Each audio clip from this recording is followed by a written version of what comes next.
आपका सवाल है, प्रभावी शिक्षण का मुख्य उद्देश्य क्या है?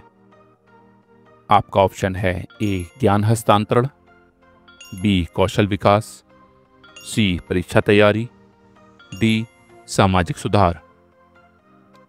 आपका सही जवाब होगा बी कौशल विकास। आपका अगला सवाल है, शिक्षण में फीडबैक का मुख्य उद्देश्य क्या है? आपका ऑप्शन है ए शिक्षक का मूल्यांकन, बी छात्र की प्रगति मापना, सी पाठ्यक्रम सुधार, डी शिक्षण गुणवत्ता सुधार। आपका सही जवाब होगा बी छात्र की प्रगति मापना। आपका अगला सवाल है, शिक्षण में प्रेरणा का सबसे प्रभावी स्रोत क्या हो सकता है? आपका ऑप्शन है ए पुरस्कार, बी दंड, सी व्यक्तिगत उदाहरण, डी परीक्षा का दबाव। आपका सही जवाब होगा सी व्यक्तिगत उदाहरण। आपका अगला सवाल है, निर्देशन पद्धति में शिक्षक की भूमिका क्या होती है? आपका ऑप्शन है ए विषय को पढ़ाना, बी मार्गदर्शन करना, सी प्रबंधन करना, डी अनुशासन बनाए रखना। आपका सही जवाब होगा बी मार्गदर्शन करना। आपका अगला सवाल है, ऑब्जेक्टिव टाइप प्रश्न का मुख्य लाभ क्या है? आपका ऑप्शन है ए मूल्यांकन में आसानी, बी विषय स्पष्ट करना, सी छात्रों को अनुशासित करना, डी परीक्षा में सफलता। आपका सही जवाब होगा ए मूल्यांकन में आसानी। आपका अगला सवाल है, शिक्षण में समूह चर्चा का उद्देश्य क्या है? आपका ऑप्शन है ए छात्रों का मूल्यांकन, बी विषय की गहराई समझना, सी समूह अनुशासन सिखाना, डी समय प्रबंधन। आपका सही जवाब होगा बी विषय की गहराई समझना। आपका अगला सवाल है, शिक्षण में प्रदर्शन विधि का उपयोग किस लिए किया जाता है? आपका ऑप्शन है ए छात्रों का ध्यान आकर्षित करना, बी विषय को रोचक बनाना, सी कौशल सिखाना, डी पाठ समाप्त करना। आपका सही जवाब होगा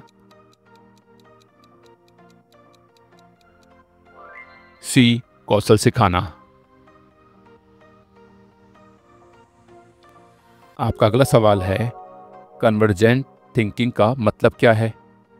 आपका ऑप्शन है ए रचनात्मक विचार, बी सही उत्तर तक पहुंचना, सी समस्या समाधान, डी विचार विमर्श।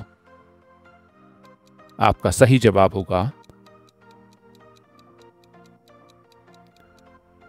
बी सही उत्तर तक पहुंचना। आपका अगला सवाल है, शिक्षण में ओपन एंडेड प्रश्न का उद्देश्य क्या है?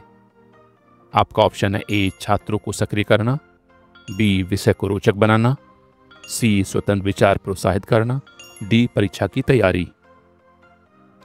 आपका सही जवाब होगा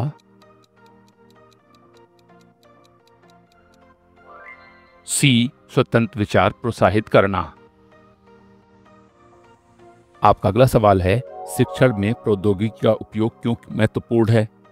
आपका ऑप्शन है ए समय बचाने के लिए, बी प्रभावी शिक्षण के लिए, सी छात्र अनुशासन बनाए रखने के लिए, डी पाठ को रोचक बनाने के लिए। आपका सही जवाब होगा बी प्रभावी शिक्षण के लिए। आपका अगला सवाल है, रचनात्मक शिक्षण में मुख्य ध्यान किस पर होता है? आपका ऑप्शन है ए पाठ्यक्रम पूरा करना, बी परीक्षा में सफलता, सी छात्रों की रुचि, डी नए विचार उत्पन्न करना। आपका सही जवाब होगा डी नए विचार उत्पन्न करना। आपका अगला सवाल है, फॉर्मेटिव असेसमेंट का मुख्य उद्देश्य क्या है? आपका ऑप्शन है ए छात्र को ग्रेड देना, बी शिक्षण सुधारना, सी पाठ्यक्रम सुधार, डी छात्रों को प्रेरित करना। आपका सही जवाब होगा बी शिक्षण सुधारना। आपका अगला सवाल है, प्रभावी शिक्षण में शिक्षक का कौन सा गुण सबसे महत्वपूर्ण है? आपका ऑप्शन है ए कठोर अनुशासन, बी संवादात्मक शैली, सी उच्च ज्ञान, डी सशक्त व्यक्तित्व। आपका सही जवाब होगा बी संवादात्मक शैली। आपका अगला सवाल है, ब्लूम के वर्गीकरण में सबसे उच्च स्तर कौन सा है? आपका ऑप्शन है ए स्मृति, बी समझ, सी विश्लेषण, डी मूल्यांकन। आपका सही जवाब होगा डी मूल्यांकन। आपका अगला सवाल है, टीचिंग पद्धति का चयन किस पर निर्भर करता है? आपका ऑप्शन है ए पाठ्यक्रम पर, बी छात्रों की आवश्यकताओं पर, सी स्कूल की नीति पर, डी शिक्षक के ज्ञान पर। आपका सही जवाब होगा बी छात्रों की आवश्यकताओं पर। आपका अगला सवाल है, शिक्षण में डायग्राम का उपयोग क्यों किया जाता है?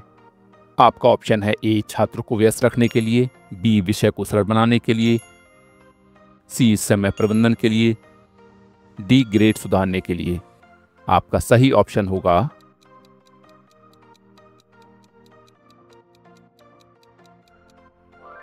बी विषय को सरल बनाने के लिए। आपका अगला सवाल है, ऑनलाइन शिक्षण का मुख्य लाभ क्या है? आपका ऑप्शन है ए छात्रों की निगरानी, बी समय और स्थान की स्वतंत्रता, सी सस्ती शिक्षा, डी परीक्षा तैयारी। आपका सही जवाब होगा बी समय और स्थान की स्वतंत्रता। आपका अगला सवाल है, प्रभावी शिक्षण में छात्रों को कैसे प्रेरित किया जा सकता है?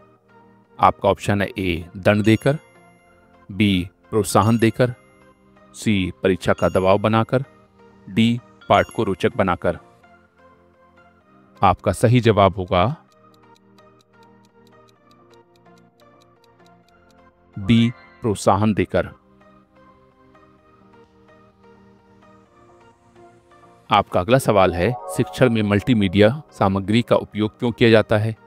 आपका ऑप्शन है ए छात्रों को अनुशासित करने, बी ध्यान आकर्षित करने, सी विषय की व्याख्या में मदद करने, डी समय बचाने के लिए। आपका सही जवाब होगा सी विषय की व्याख्या में मदद करने। आपका अगला सवाल है, शिक्षण में टीम वर्क का महत्व क्या है? आपका ऑप्शन है ए सामाजिक कौशल विकसित करना, बी छात्रों को अनुशासित करना, सी समय प्रबंधन करना, डी समूह परीक्षा में मदद करना। आपका सही जवाब होगा ए सामाजिक कौशल विकसित करना। आपका अगला सवाल है, शिक्षण में इनोवेशन कैसे लागू किया जा सकता है? आपका ऑप्शन है ए पुराने तरीके अपनाकर, बी नए प्रयोग करके, सी कठोर अनुशासन लागू करके, डी पाठ्यक्रम को सरल बनाकर। आपका सही जवाब होगा please answer in the comment box.